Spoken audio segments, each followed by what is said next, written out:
Welcome to The Explainer. Today, we're digging into an analysis from Heather Cox Richardson that really lays out some serious challenges facing the Republican Party right now. All right, let's just jump right in. Heather Cox Richardson kicks off her analysis with a pretty stark warning from data analyst G. Elliott Morris. He says, and I quote, "The fact that a rural Tennessee district ended up just a high single-digits win for Republicans should be a five-alarm fire for the party." Wow. I mean, that phrase, five-alarm fire, really sets the tone for everything we're about to get into. So you gotta ask, what exactly triggered this five-alarm fire? Well, according to Heather Cox Richardson, it all comes down to a special election in Tennessee. And this wasn't just any election. It revealed a political shift that was so surprising, it sent some real shockwaves through the party. Okay, so let's look at the numbers here. Heather Cox Richardson reports that, yeah, the Republican candidate Matt Van Epps, he did win. But, and this is a big but, his 9-point victory was a huge drop from the 22-point margins that both Trump and Senator Marsha Blackburn had just a year before. I mean, we're talking about a district that was considered totally safe, and suddenly that margin gets slashed? That's a massive shift. And what does that all add up to? Well, here's the key number, a 13-point swing toward the Democrats in just 1 year. You know, in the world of politics, a shift of that big, that fast, that is absolutely the kind of thing that makes everyone sit up and pay very close attention. And it's not just the analysts who noticed. This result had one House Republican telling Politico something pretty blunt, and Heather Cox Richardson highlights this quote. They said, "Tonight is a sign that 2026 is going to be a bitch of an election cycle."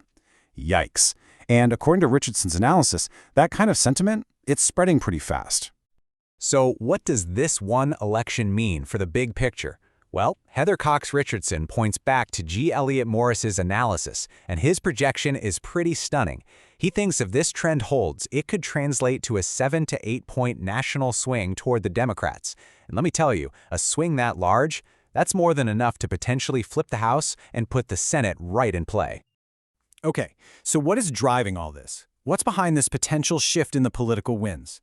Heather Cox Richardson's analysis points to one single core issue that seems to be hitting home with voters all across the country, the affordability crisis. And this is where Heather Cox Richardson's analysis points out a huge disconnect. On one hand, you have the president, who claimed that the word affordability just doesn't mean anything to anybody.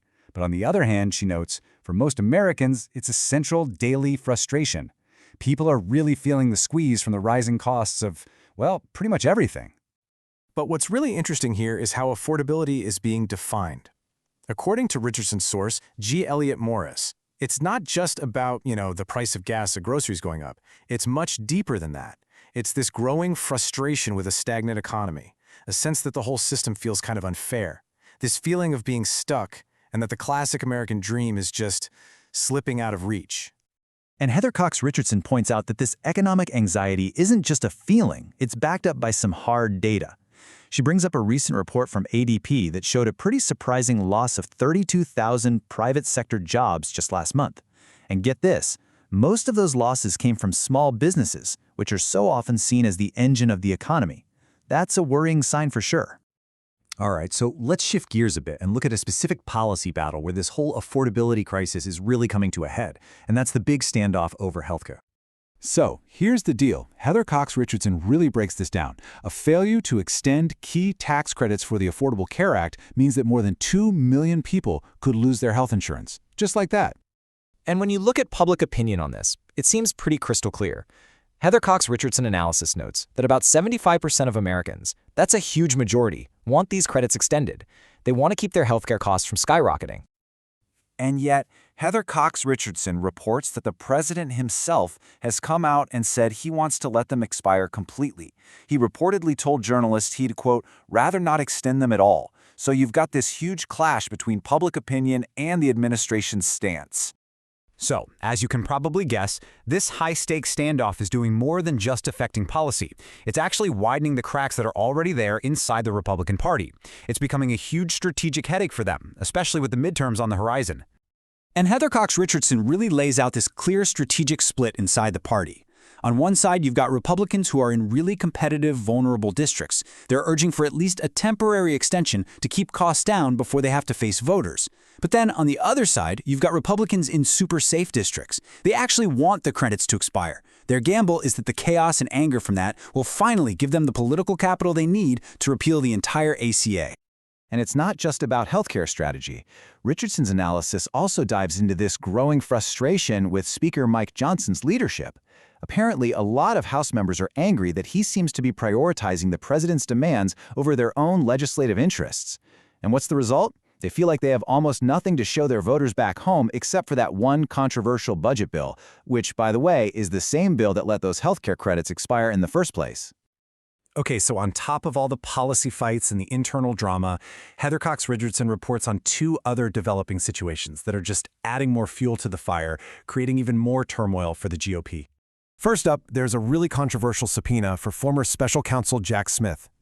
The plan is for him to testify in private, and Democrats are arguing that this is just a setup to control the narrative and selectively leak his comments.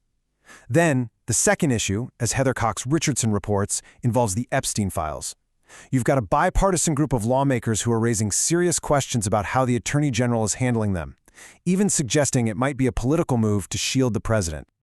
So when you pull it all together, what Heather Cox Richardson's analysis shows is a party facing this really complex web of challenges.